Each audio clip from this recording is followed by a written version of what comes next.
yesterday I spent some time back in the stamp room, and I've got a couple things from the new catalog that I wanted to share with you that I was playing with. But boy, does it really take some energy and effort to get back in the mojo of creating. So we're going to make this card today. And it's such a fun card. Nice, bright, and happy card. And with some paper that I love. And but I have to tell you, I went through about 3 different iterations of what I was going to come up with, what I ended up with. And none of it in the beginning is what I ended up with. But I do like what I ended up with. So I'm going to go to my card view. What's been happening at the Wonder Basement. I'm gonna share a little bit of my, well, I share my creative process quite a lot, but I just want you all to see, this is how much I threw away in the trash yesterday. Yep, that's a card front. Yep, that's what that is. That's like a whole entire card. I was just over it. Then I started another thing. Didn't like that. I was punching and I had all these pieces and I couldn't figure out what it was that I wanted to do. So you can see I actually started out wanting to use these really cool dies. They're called the Patchwork Pieces dies. And a card with that will have to be saved for another day because this is where I ended up with that. And as you can see, it didn't turn out so great. So we are going to just add this to our little, what is it called? The file. We're going to file that in our special can file. And then we're going to get to creating this super simple card. This ended up, I used there are 2 punches that go with this group. And I ended up using this crisscross, and it's an Ink and Tiled is the name of the suite that I purchased. And I really love this art style. I like the whimsical, or the, it almost looks like pressed flowers. Pressed flowers, I've noticed, are really popular right now. In fact, I'm going in a couple weeks to a pressed flower class. And but this just gives you like a really kind of an outline of some of the botanicals in the set. This one is especially cute to make, like do some background, give you some background filler. That's what I'm trying to say. So let's get started. Okay, so in order to make this cute, adorable card, we are going to use some of the very vanilla cardstock because that is the base color in the ink botanicals. So you can see how this background matches up with the vanilla. And I'm going to use my paper trimmer. I'm just using regular cardstock. So this is going to be, I'm going to cut it at 4.5, and then I'm going to score it at, I'm going to cut it at 4 1/4 and score it at 5.5. You see, I get a nice super score line.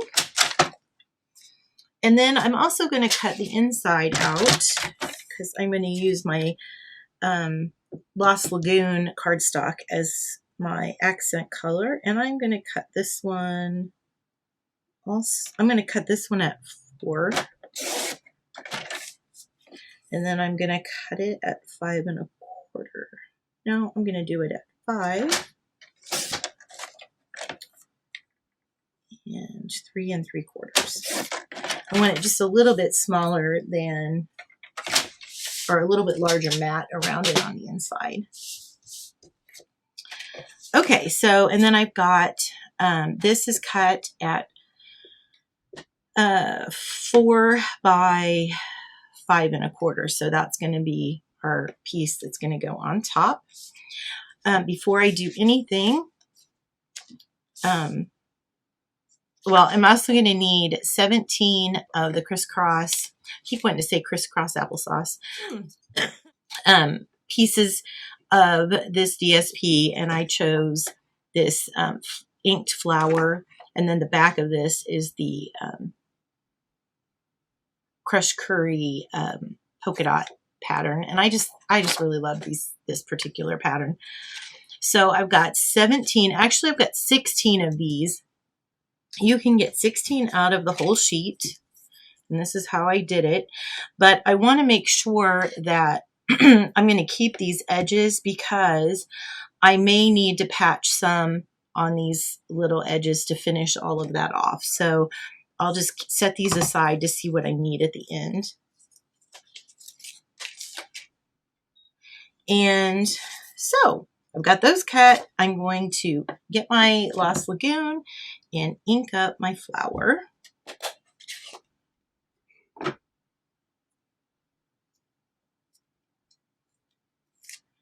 And I'm just going to take the flower and I'm going to kind of create a pattern, but this is not going to really show.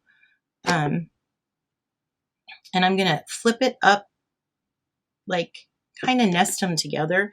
So I'm going to do one up, one down, and I'm just going to kind of go back and forth all over the card. And this, again, this does not have to be, you know, it's not a exact science on this. I just wanted it to have a little bit of motion everywhere underneath my base card. So this goes like this.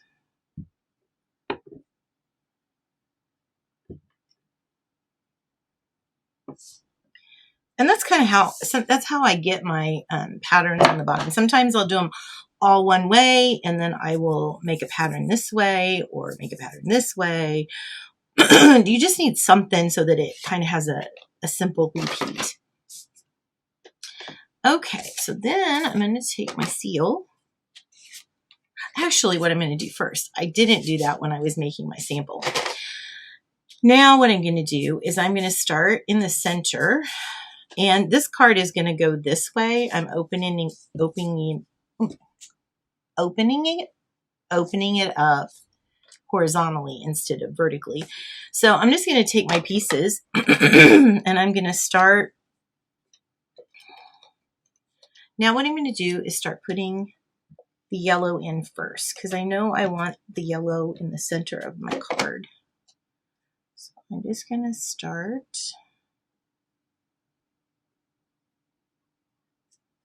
at the center of the card. And actually, if you're using one of your papers, you can kind of get to 2.5 is the center mark. You just need something to kind of get started. Actually, when I was making it, I was probably more realistically eyeballing it. And this particular set is really easy to do that with. Then I'm going to take, I'm just going to fit this right in between. And that will give you your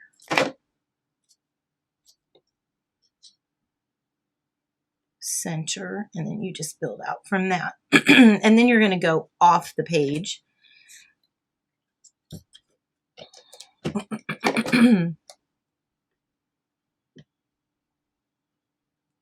So you can see here how I'm just going to lay that down. Lay this one down.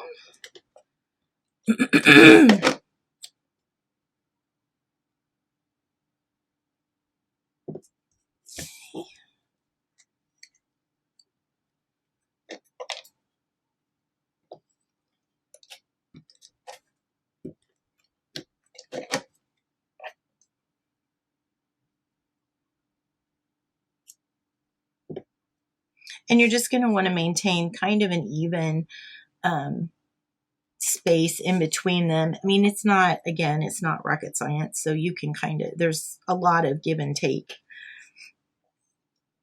or a lot of room for interpretation, I guess you might say. this one here.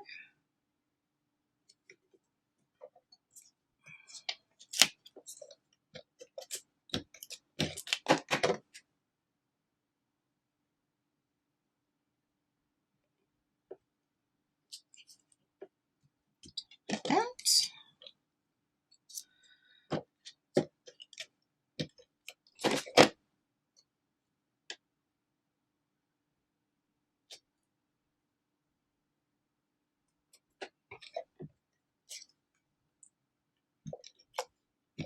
And you'll see here in a minute how I'm going to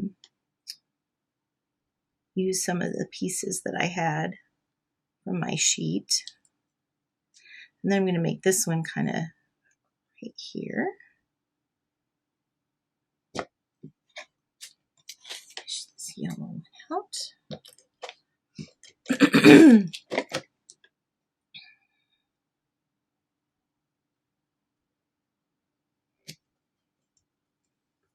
Okay, so now I'm ready for my edge pieces. So here, I'm going to put this one here. Now I'm going to flip this over a little bit. Make sure you don't press down super hard because you don't want these to get super stuck to your work surface. But when I'm using the Stampin' Seal, I have some leeway time on that. So now what I'm going to do is I'm going to cut this all the way at the edge of my card. And then what I'm going to do is I'm going to go ahead and ink or adhere the rest of this piece, put some, and then just put it at the top. And then I can cut that final piece off. And you can see right here I have a little tip. Get this. See a little closer. See, I have a tip hanging off here, so I can just trim all that off so that that's all even. And then what I'm going to do for these corner pieces, that's where I'm going to come back in here. And I'm just going to cut as far down as I can a piece like right here. And let's maybe one out of this one. I think I'll go back to these.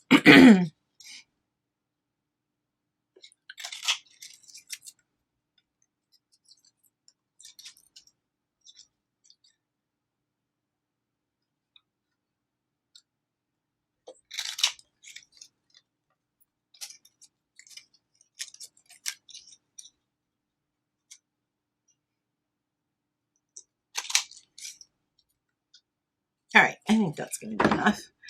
All right, so now what I'm going to do is I'm going to take this piece and put it right here. So here I'm just going to take this corner about out of my seal, so I need to, it's getting a little hard to pull out. So I'm just going to line it up right here so that you can, just like I did the rest of them. And so it's going to be hanging over on the back.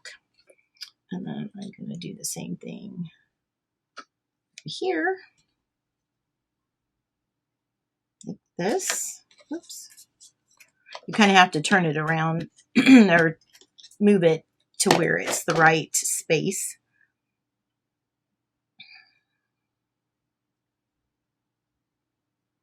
Just press that down.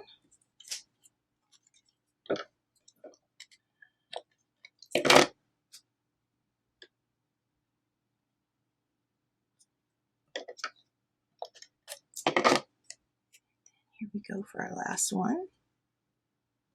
This is really a pretty quick and simple card. And I mean, you could do this with scraps of pieces too and make this all different colors. So you have kind of a crazy quilt pattern. So I'm taking this, just going to trim these pieces off.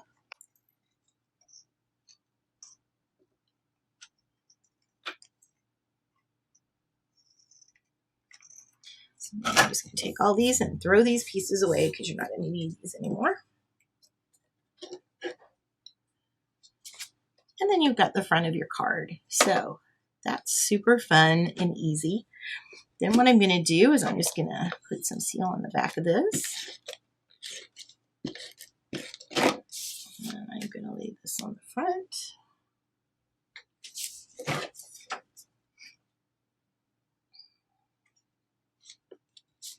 This. Now what I'm going to do is I'm going to take, got a little bit of adhesive on my workspace. So I'm just going to roll that, run my finger over it and get that adhesive off. That way you don't stick. Okay, so now I've got this really cool ribbon that is it's very distressed looking. It's called Lost Lagoon, and it is, oh, it's just called bordered ribbon. So it has a little bit of an edge on it, like a selvage edge. What I'm going to do is I'm just going to wrap it around twice. I want to make a kind of a floopy bow, bottom bow. So I'm going to wrap this around twice so that I have enough. And I know I'm always one, I'd rather have more than not enough. It drives me crazy when I get too little on my, and I'm trying to tie a bow. Okay, so what I'm going to do is I'm going to tie this into a nice big bow.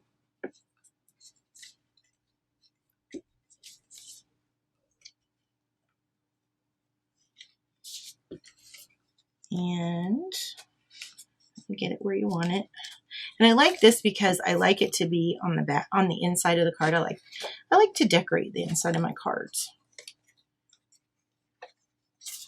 I like it to be pretty on the front and the back.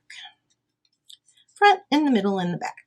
So now I'm going to just take and do a little cute bow.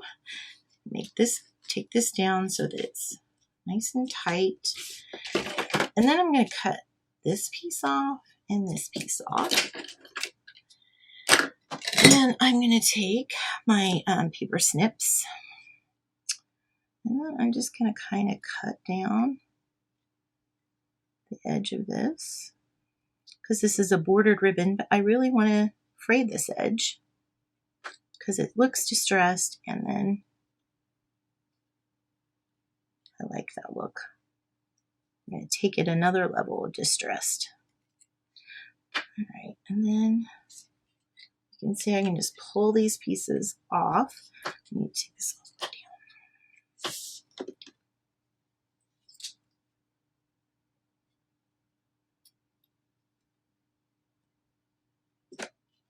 I need to sharpen my snips. Okay, I want it all the way down to the center if I can get it without cutting the... There we go. Okay, so you can see that I can take all of these fray pieces out. And this part over here, I'm sure there's a web and I think it's called a warp. Oh, I can't remember. I did some weaving back in the day. Warp, and I'm going to have to look that up. But anyway, what we want to get rid of is all that. And we have left is this really fun bit of fringe. And then I'm going to do the same thing on the other side. Just cut down one side.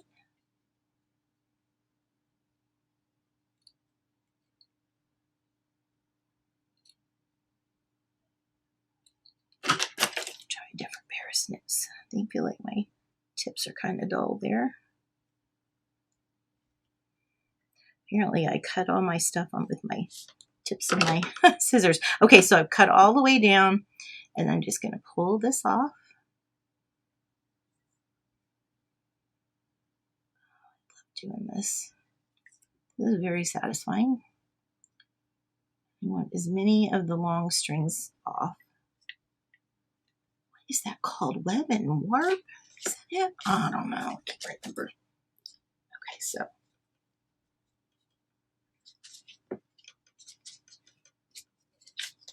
then just with that until you get it the way you want it. I think I got this crooked here. There, that's better. And then you can still pull the knot down a little bit if you want to. Okay, so got the front of my card all finished. And then I'm going to work on the inside. Now, for the inside, I just was Stampin' Up sale that they had last week. Or I think it was last week. Maybe, no, it's been a couple weeks ago. I purchased a bunch of sentiments. This is the one. This one I really love. I love the large size of it with the kindest expressions. It gives you a sympathy, which is a really nice one, and it's hard to keep those so that you have them on hand. And then it's got a thanks and just sending sunshines and rainbows and happy day, which could pretty much work for everything. For this one, I think I'm going to send it to my uncle. He just had some surgery, and I think he'd appreciate some sunshine and rainbows. So I'm going to just, oh wait, no, I got the inside. I cut this piece. And this is something, I don't know, I like to play around with my cards on the inside. And so what I've done is this is going to be a tone-on-tone matte. I'm going to stamp my sunshine and rainbows. Oops. I'm going to let that dry a minute. And then I'm going to use the flower out of the inked and tiled that goes with the paper. And just right on, I'm going to stamp off, and then right on the center of the sunshine, I'm just going to put a flower like that. And then I'm going to get my dimensionals, and what I'm going to do is turn this over, and I am going to put 2 here, 2 here, 2 here. Now, if you're going to sign this, you also want to put so that it stabilizes it. This one, I'll probably sign it on the back, or might sign it on the other side of the card, but I really wanted this to stand out. And it's nice because it gives it just a little bit of a shadow, kind of like a drop shadow in the digital world. And so you have a nice inside and a lovely outside. So I hope you enjoyed making a quick card with me with some of the stuff from the new annual catalog, the new Christmas catalog. Believe it or not, I just got my pre-order today, and that's going to start on September 1st. That you can order the Christmas, Halloween, and some winter stamps. So, I'm just picking it back up where I left off, and I hope you enjoyed it, and let me know what you think in the comments, and I'll see you next time. Bye.